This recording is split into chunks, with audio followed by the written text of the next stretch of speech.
You know how Fox has a rather weird way of counting Simpsons episodes? They refuse to count a couple of them, making the amount of episodes inconsistent. The reason for this is a lost episode from Season 1. Finding details about this missing episode is difficult. No one who was working on the show at the time likes to talk about it. From what has been pieced together, though, the lost episode was written entirely by Matt Groening. During production of the first season, Matt started to act strangely. He was very quiet, seemed nervous and morbid. Mentioning this to anyone who was present results in them getting very angry and forbidding you to ever even mention it to Matt. I first heard of it at an event where David Silverman was speaking. Someone in the crowd had asked about the episode, and Silverman simply got up and left the stage, ending the presentation hours early. The episode's production number was 7G06. The title was simply called Dead Bart. The episode labeled 7G06, Moaning Lisa, was made later and given Dead Bart's production code to hide the latter's existence. In addition to getting angry, asking anyone who was on the show about this will cause them to do everything they can to stop you from directly communicating with Matt Groening.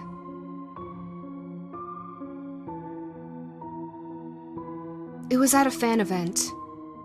I managed to follow him after he spoke to the crowd, and eventually had a chance to talk with him alone as he was leaving the building.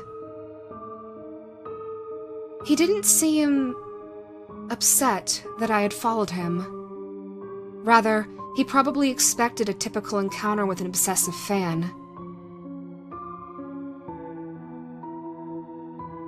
When I mentioned the lost episode, however, all the color drained from his face, and he started trembling. When I asked him if he could give me any details, he sounded like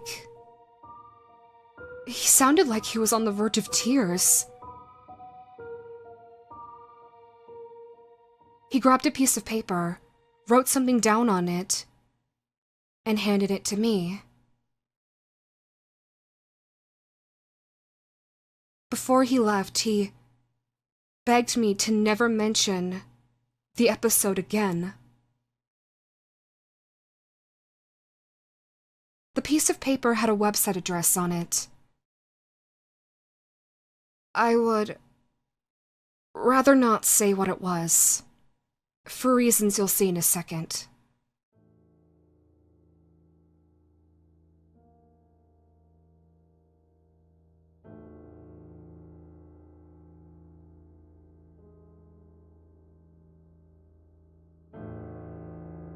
When I got home, I entered the address into my computer's browser, and I came to a site that was completely black, all except for a single line of yellow text, a download link. I clicked on it and a file started to download.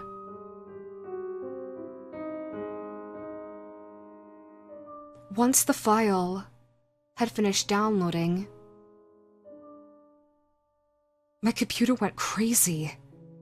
It was the worst virus that I had ever seen in my life.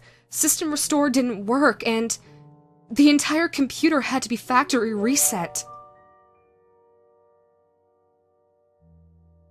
Before doing this, however, I copied the file onto a CD and tried to open it on my now empty computer.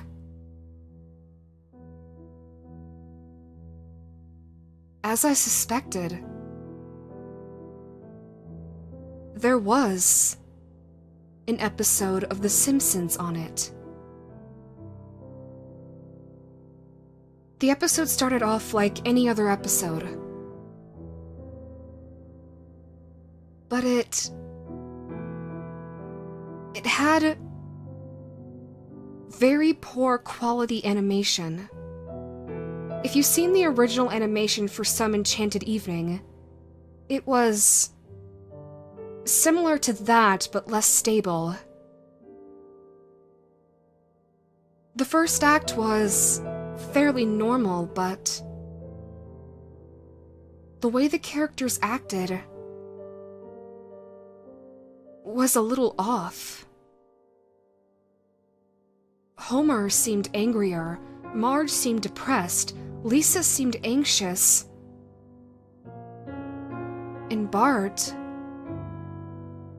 seemed to have genuine anger and hatred for his parents. The episode was about the Simpsons going on a plane trip. Near the end of the first act, the plane was taking off. Bart was fooling around as you'd expect. However, as the plane was about 50 feet off the ground,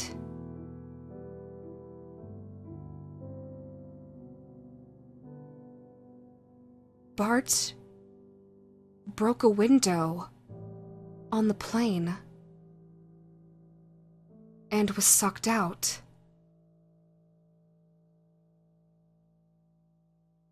At the beginning of the series, Matt had an idea that the animated style of the Simpsons world represented life, and that death turned things more realistic.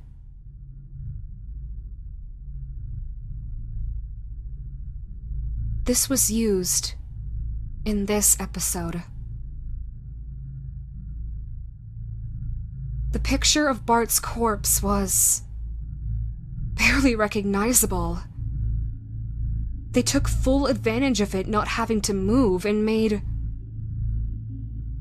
an almost photorealistic drawing of his dead body. Act 1 ended with a shot of Bart's corpse. When Act 2 began, Homer, Marge, and Lisa were sitting at their dining table,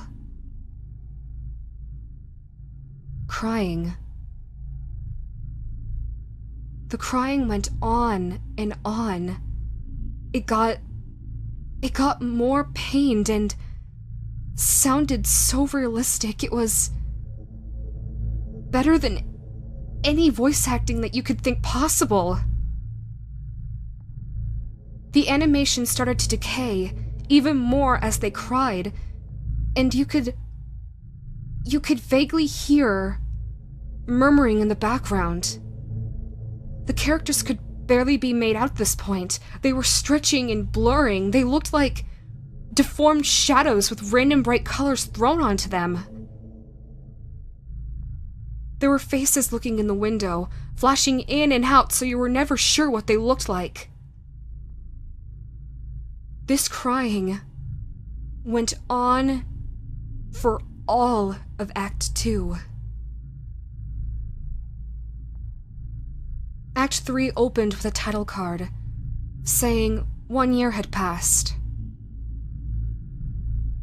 Homer, Marge, and Lisa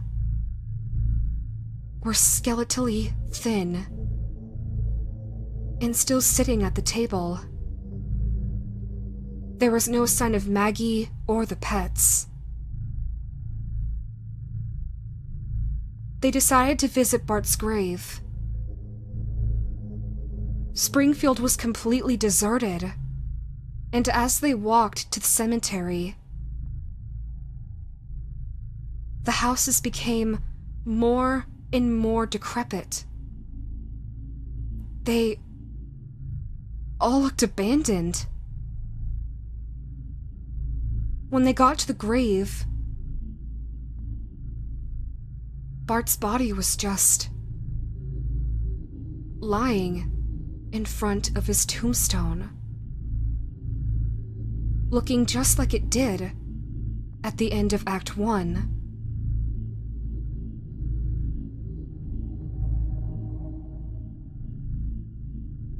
The family started crying again,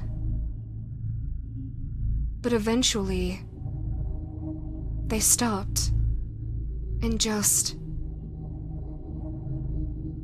stared at Bart's body. The camera zoomed in on Homer's face. According to summaries, Homer tells a joke at this part, but it isn't audible in the version I saw. You can't even tell what Homer is saying. The view zoomed out as the episode came to a close.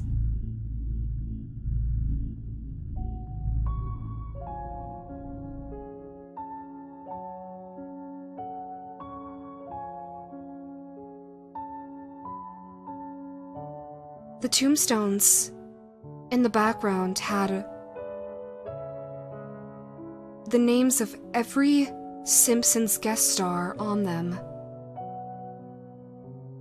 Some that no one had heard of in 1989. Some that hadn't even been on the show yet. But all of them had death dates on them. For guests who died since, like Michael Jackson and George Harrison, the dates were when they would die. The credits were completely silent and seemed handwritten. The final image was the Simpson family on their couch, like in the intros, but all drawn in hyper-realism. The same hyper-realistic lifeless style that was used for Bart's corpse. A thought occurred to me after seeing the episode for the first time. You could try to use the tombstones to predict the death of living Simpsons guest stars. But there's something odd, very odd, about most of the ones who haven't died yet.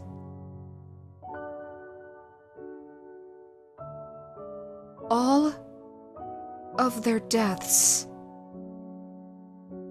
are listed as the same date.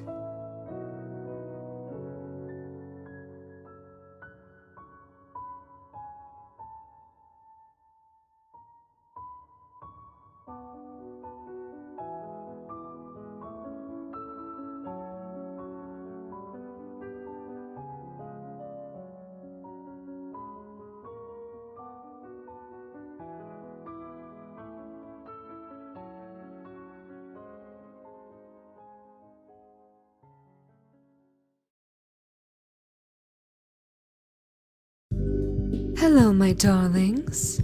It's me, Camilla. It's been a while since you've last heard my voice, hasn't it?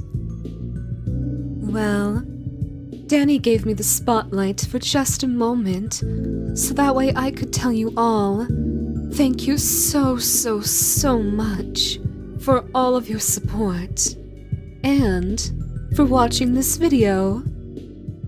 Not only does your support truly mean the world to Danny, but it also means the world and more to me. And speaking of support, if you want to continue to support me and Danny and the rest of the faces of this channel, Danny just launched a brand new Patreon page.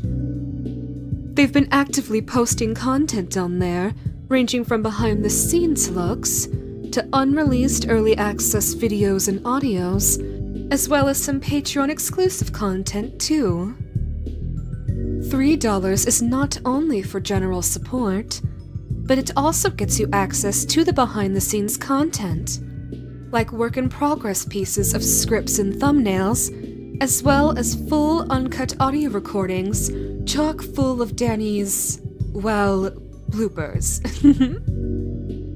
And you also get to say in on various polls that they'll be putting up in the future, in regards to what videos they should work on next, what to post or upload next, what games they should stream next, etc. $6 gets you all the previous tier's benefits, but it also gets you a 4 to 7 day early access pass to all of Danny's finished thumbnail art, their completed original audio roleplays, as well as their creepypasta narrations.